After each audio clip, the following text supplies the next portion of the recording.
నమస్తే. విజయ్ దేవరకొండ పైన SC ST case అవ్వడం జరిగింది. దానిపైన లంబాడి సంఘాలతో ఒకసారి మాట్లాడదాం. నమస్తే అన్న. నమస్తే అన్న. ఏమంటారు అన్న, ఎస్సీ ఎస్టీ కేసు అయింది విజయ్ దేవరకొండ పైన, దీనిపైన మీరు ఏమంటారు? అంటే ఫస్ట్ హీరో అని అహంకారం చూపొద్దు. సినిమాలు చేస్తారు, బిజినెస్లు చేసుకోవాలి. వాళ్ళ బిజినెస్లు చేసుకునే సమయంలో మాలాంటి ఎస్సీ ఎస్టీ బీసీ మైనారిటీ కింది వర్గాలు మాత్రమే సినిమాలు చూస్తుంటాయి. ఆ సినిమాలు చూడకపోతే వాళ్ళని పట్టించుకునే నాదోడు ఎవరు లేరు. అలాంటి సమయంలో వాళ్ళు సినిమాలు తీస్తారు, కోట్లు పెట్టి లక్షల కోట్లు పెట్టి సినిమాలు తీస్తారు. సినిమాలను బిజినెస్ చేసుకునే విధంగా చేసుకోవాలి. కానీ ఇంకో కమ్యూనిటీని బ్లేమ్ చేసి, ఇంకో పర్సన్ని బ్లేమ్ చేసి ఇట్లా చేస్తే చట్టం ఎవరికి చుట్టం కాదు.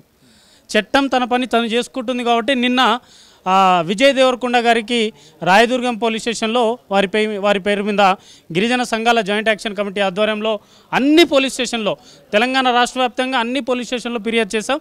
ఫైనల్గా మనకు రాయదుర్గం పోలీస్ స్టేషన్లో అది ఎఫ్ఐఆర్ నమోదు జరిగింది. కాబట్టి ఇప్పటికైనా విజయ్ దేవరకొండ గారు మాట్లాడే ముందు అసలు ఏ సామాజిక వర్గం వారి గొప్పతనం ఏంది? మా బంజారా సమాజం ట్రైబల్ సామాజిక వర్గం అండి. ఈరోజు భారతదేశాన్ని ఏలిన సామాజిక వర్గం. ముంబై లాంటి గొప్ప సిటీని 3 పర్యాలుగా మా గిరిజన బిడ్డ వసంతరావు పూల్సింగ్ నాయక్ గారు 3 పర్యాలుగా ముఖ్యమంత్రి చేశారు. క్యాపిటల్ సిటీ అది, మన ఢిల్లీ రాజధాని నిర్మించింది కూడా మా లక్కీసా బంజారా.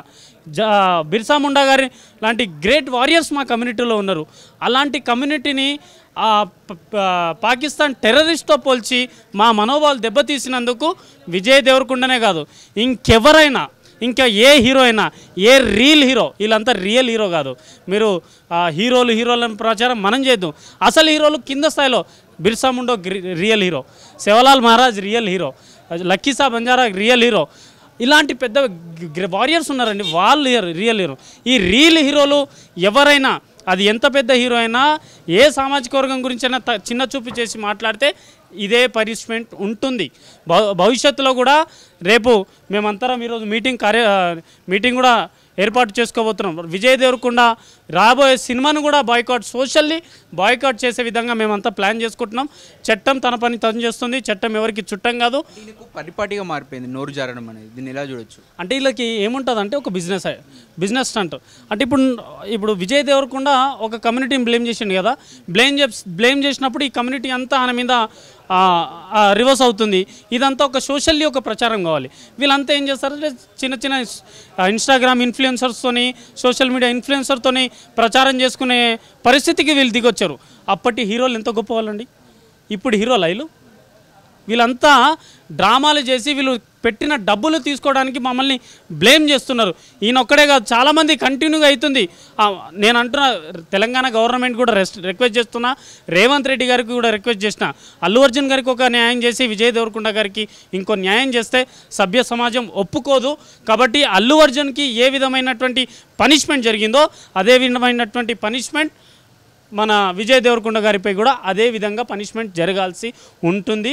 రేపు ఎల్లుండి మీరు చూస్తారు. ఈ సినిమా కింగడమ్ ఏదో వస్తున్నట్టుంది, దాన్ని అడ్డుకునే అవకాశం ఉందేమన్నా?